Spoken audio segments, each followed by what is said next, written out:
James Fallows has a very interesting article in The Atlantic about President Obama. It's called Obama Explained, Chess Master or Pawn. And he goes through a lot of explanations on both sides of the issue. On some issues, President Obama seems to have lulled the Republicans into an extreme position and then fought back, barely, kind of. In other ways, he seems incredibly naive. But that discussion has been going on for a long time, and we've covered it on the show before. What I was interested in is when he got toward the end of the article, he started talking about President Obama's economic team. And we had always been curious what drove President Obama to pick this deeply conservative economic team, Tim Geithner, Larry Summers, Ben Bernanke, et cetera, and why did they choose, I should say, to protect the banks, right? Because they seem to have given them all this money with no strings attached. Well, I finally got the explanation here, and it's actually the simplest explanation in the world. And I'm a dummy for not recognizing it before in the way that it is made so clear here, in my opinion, based on the administration officials that James Fallows talked to. Now, first of all, one administration official told him, quote, "The recapitalization of the banks was a good idea and necessary, but we did not put enough conditions on their getting the money." Now, so there it is. They get it. People inside the administration know they screwed up. We were right. When we said they didn't put enough conditions, we were totally right, and they recognized that. He continues. Ultimately, not being tougher with the guys that got the money is the thing that overthrows the government twice. In 2008, in a reaction against Bush's TAR plan, and again in 2010. Again, we were right. We said, hey, listen, if you're not tough on the banks, it's not good politics. You're going to lose in 2010. Now, insider officials in the administration are saying, oops, we weren't tough on the banks. We lost in 2010. We told you. So why did they make that decision? Here comes the interesting part. Here's an executive branch member that talked to James Fallows. He said, but really, it was the idea that the problem was enormous. The economy is in big trouble. Do we want to make enemies while we're putting out the fire? Usually, they opted for whatever they thought would keep the economy going.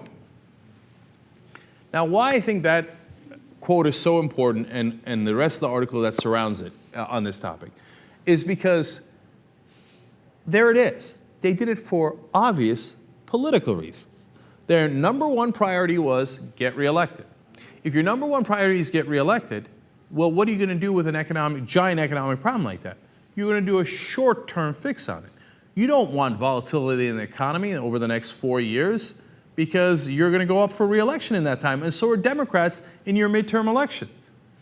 So the correct path would have been what Iceland did, where they said, okay, all of our banks are in reality bankrupt, so we're going to nationalize them for a brief period of time, clean it up, and then reintroduce it. Now, when you do that, that's a significant shock to the economy, and for 2 or 3 years, Iceland was in really bad shape.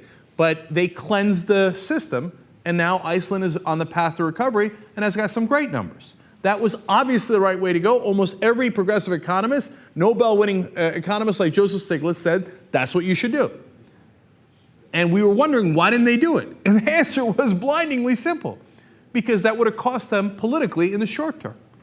So instead what they did was, oh no, the banks are fine. The banks are totally fine. Put some Band-Aids on there. We'll do some stress tests. We'll pump in a ton of free money, not just through TARP, but more importantly through the Fed. We'll give them trillions of dollars in free money so they can make money off of that, off of the American people, and then they can get back to health so the economy is smooth while I'm in office. Now, when you see it that way, it's both obvious and so saddening at the same time. That a guy who President Obama said, you know, I'd rather be a great one-term president than a mediocre two-term president. Not true. The minute they got into office, their number one concern was, how do we get reelected? And it doesn't matter if we choose the wrong path, even though some of them knew what the right path was for cleaning up the banks, which is attaching conditions in the beginning. Let's not do it, because God forbid that we should make any enemies while we're doing this, even though that would be the right way to go. So now, how about the stimulus package?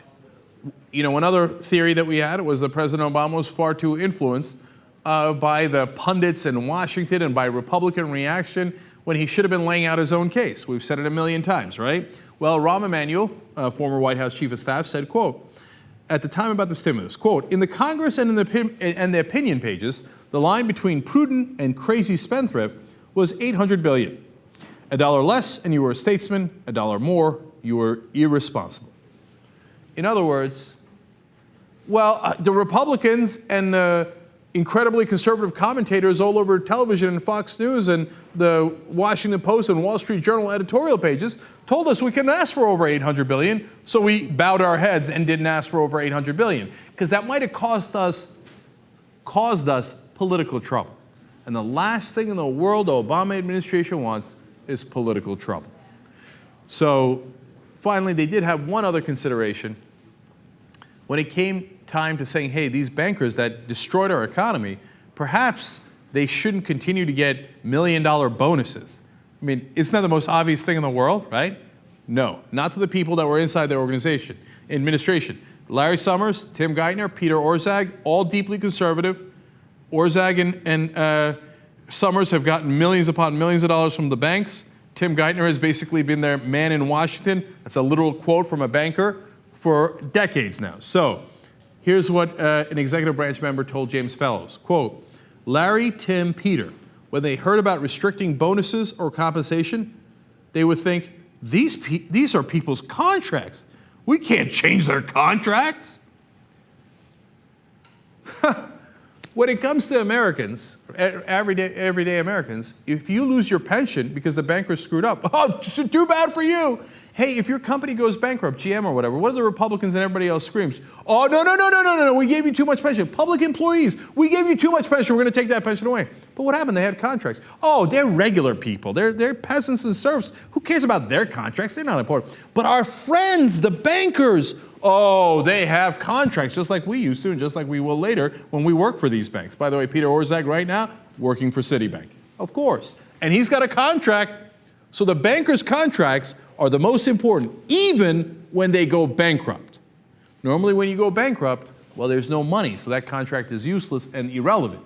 Unless, of course, you've got your man in Washington, or in this case, 3 men in Washington who are there to protect you no matter what happened, both for their political expedience and because they only relate to the top 1%. So unfortunately, as you read all these articles and books about Obama's administration, we were right about all of our deep concerns and fears about what was going on inside. Almost every book confirms exactly what we were worried about.